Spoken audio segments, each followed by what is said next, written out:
सभी विद्यार्थियों को नमस्कार। आज हम इस वीडियो व्याख्यानमाला के तहत जगदीश चंद्र माथुर द्वारा सर्जित मकड़ी का जाला नामक एकांकी को आधार बना करके श्री माथुर जी की विशेषताओं पर प्रकाश डालने का प्रयास करेंगे। जैसे कि मकड़ी का जाला एकांकी श्री माथुर के द्वारा 1941 में लिखा गया था। उस समय संपूर्ण विश्व में द्वितीय महायुद्ध के कारण बड़ी उथल पुथल मची हुई थी। एक और विध्वंसक युद्ध में संपूर्ण विश्व जल रहा था, तो दूसरी ओर भारत में स्वतंत्रता आंदोलन पूरी तेजी से चल रहा था। इसी प्रकार एक और वैज्ञानिक आविष्कारों एवं तकनीकी जानकारी से औद्योगिक विकास बड़ी तीव्रता से हो रहा था। दूसरी ओर दुनिया के दार्शनिक चिंतक एवं कवि इस बात से बहुत चिंतित थे कि औद्योगिक विकास की झोंक में मानवता का कोमल पक्ष दब रहा है। इस पृष्ठभूमि में ही मकड़ी का जाला एकांकी का निर्माण हुआ है। साथ ही एकांकीकार ने मनोविश्लेषण शास्त्र का सहारा लेकर के अर्ध चेतन को एक पात्र के रूप में प्रस्तुत किया है। संक्षेप में कथानक का केंद्रीय भाव इस प्रकार है कि ऊपरी तौर पर औद्योगिक जीवन में व्यस्त, सुखी और संपन्न व्यक्ति जो ये समझता है कि उसने अपनी कोमल और भावुक संवेदनाओं का गला घोंट दिया है और अब वह एक नितांत प्रैक्टिकल आदमी है, अपनी अचेतन की अतल गहराई में कितना बेचैन है। चांदी की एक किरण, फूलों की एक पांखुरी और प्यार की एक झलक के लिए कितना भिखारी है। इस भाव की अभिव्यक्ति प्रस्तुत एकांकी में बड़ी सफलता से माथुर जी के द्वारा प्रकट की गई है। अपन देखते हैं कि भोलानाथ औद्योगिक जीवन में व्यस्त, सुखी और संपन्न व्यक्ति का प्रतीक है और उसकी अर्धचेतन उसकी कोमल और भावुक संवेदनाओं को उघाड़कर प्रस्तुत करता है और यह दिखाता है कि अपने अचेतन में वह कितना बेचैन है। तो ये सामान्य सा कथानक है जो एक समग्र अर्थ लेकर के हमारे सामने प्रकट होता है। अपन मुख्य विषय पे आते हैं। मकड़ी का जाला एकांकी के आधार पर श्री जगदीश चंद्र माथुर की जो एकांकी की विशेषताएं हैं उसके बारे में अपन प्रकाश डालते हैं। अपन देखते हैं कि परिणाम की दृष्टि से जगदीश चंद्र माथुर के एकांकी साहित्य अधिक सर्जित नहीं हुआ है, परंतु परिमाण में मित होते हुए भी जो अमित यश और गौरव उन्हें प्राप्त हुआ वह प्रशंसनीय है। एकांकी के सभी तत्व उसमें बड़ी सरलता एवं सहजता से उभरे हैं। उनकी मकड़ी का जाला एकांकी के आधार पर कतिपय विशेषताएं अपन देखते हैं। तो उन विशेषताओं को अपन इस प्रकार प्रकट कर सकते हैं। सबसे पहले अंतर संघर्ष को उभारने वाले एकांकी के रूप में अपन देखते हैं। माथुर जी ने सामाजिक और ऐतिहासिक दोनों ही प्रकार के एकांकियों की रचना की है। उनकी मकड़ी का जाला एकांकी मनोविश्लेषण पर आधारित एकांकी है। भोलानाथ एक धनी व्यक्ति है जो चंद्रभान नामक युवक को अपने प्रतिष्ठान में नौकरी देने के लिए उसका साक्षात्कार लेता है। चंद्रभान प्रतिभा संपन्न युवक है, साथ ही साथ वह एक कवि भी है।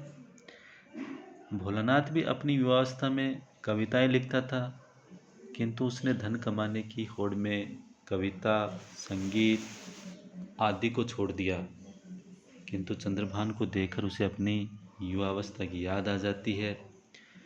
वह बाहर से स्वयं को कठोर अनुशासन में बांधे रखता है कि कविता, संवेदना सब व्यर्थ की बातें हैं, किंतु उसका अवचेतन मन उसे बार बार उन निश्चल भावना की ओर उन्मुख करता है जिन्हें वह छोड़ चुका था।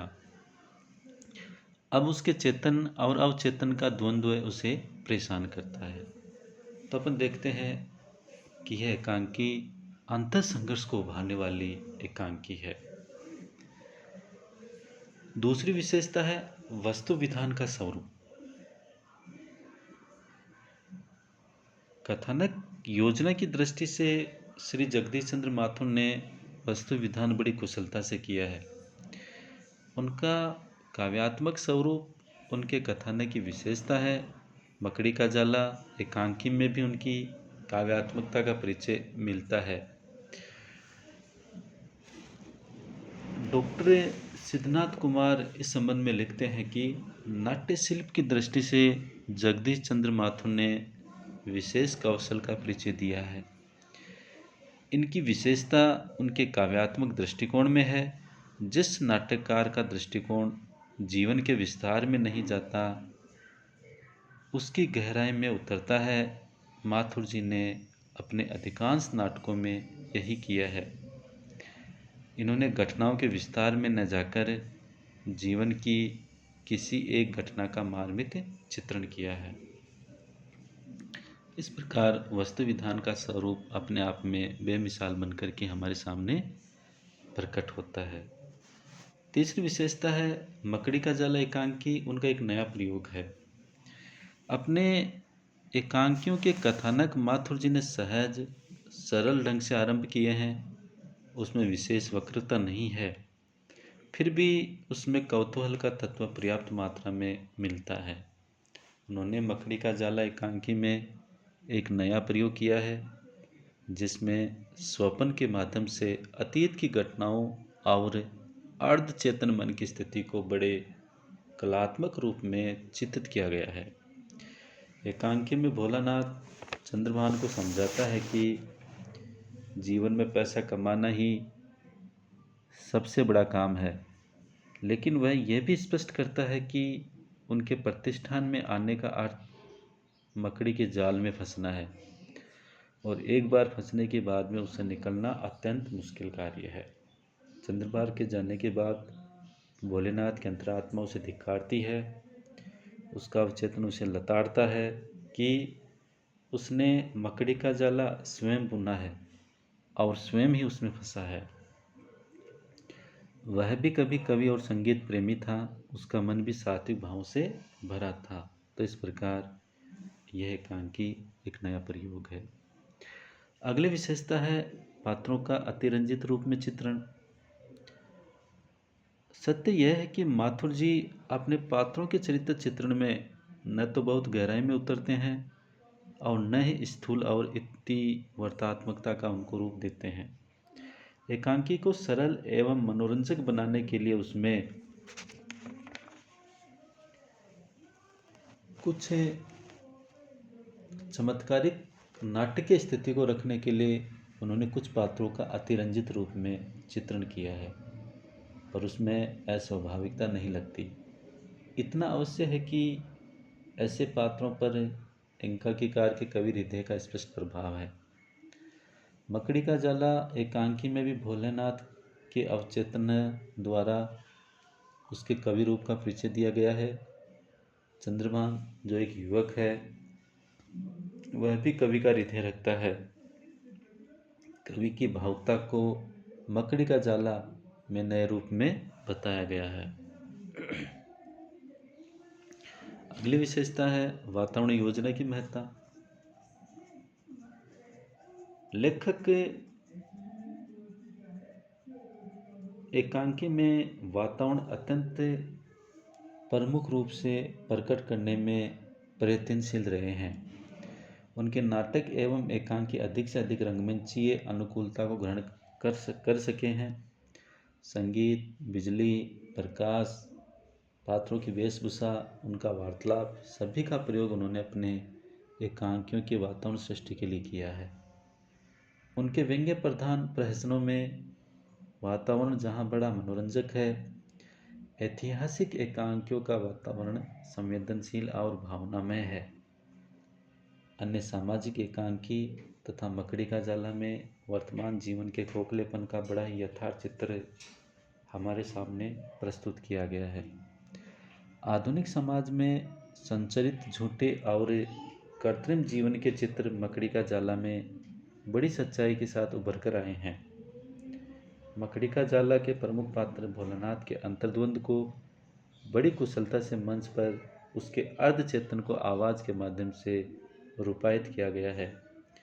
एकांकी नाटकीयता से भरपूर है, जो वातावरण की गंभीरता के साथ पाठकों दर्शकों को बांध रखने में सफल हुआ है।